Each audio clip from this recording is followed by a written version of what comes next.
ភាពស្រស់ស្រាយពោពេញដោយស្នាមញញឹមបង្កើតឲ្យមានសុភមង្គលក្នុងគ្រួសារជាសេចក្តីប្រាថ្នាដែលមនុស្សគ្រប់គ្នាចង់បានស្នាមញញឹមបង្កប់ដោយភាពជឿជាក់ជាមួយសេចក្តីស្រឡាញ់ដ៏ពិតប្រាកដនិងកក់ក្ដៅនៅក្នុងរង្វង់គ្រួសារ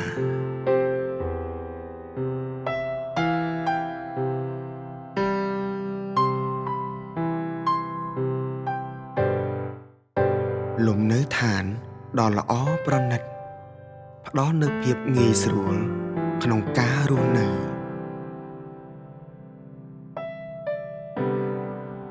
ធ្វើឲ្យបរិយាកាសកាន់តែស្និទ្ធស្នាល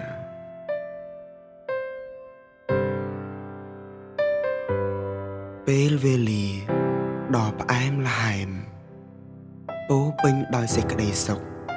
ដែលមិនអាចបំភ្លេចបានចងក្រងនៅអនុស្សាវរីយ៍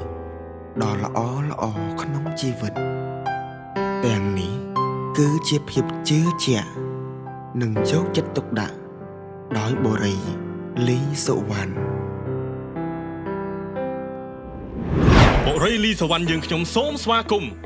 យើងខ្ញុំសូមណែនាំសហគមន៍ដ៏ទំនើបមួយដែលល្អឥតខ្ចោះសម្រាប់លោកអ្នកនិងមនុស្សជាទីស្រឡាញ់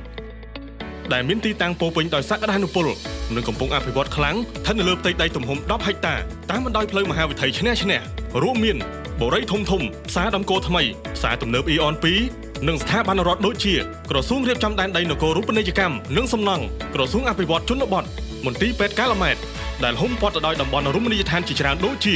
វិមានឈ្នះពហុកីឡដ្ឋានជាតិមរតកដៃជោសួនទឹកកំសាន្ត Garden City សួនកំសាន្តភ្នំពេញ Safari ជាពិសេសទៅទៀតនៅទល់មុខបូរីផ្ទាល់មានស្ថានីយ៍ប្រេងឥន្ធនៈ PTT និងហាងកាហ្វេ Amazon បូរីលីសុវណ្ណយើងខ្ញុំមានប្រភេទផ្ទះដូចជាផ្ទះល្វែងអាជីវកម្មនិងវិឡាកូនកាត់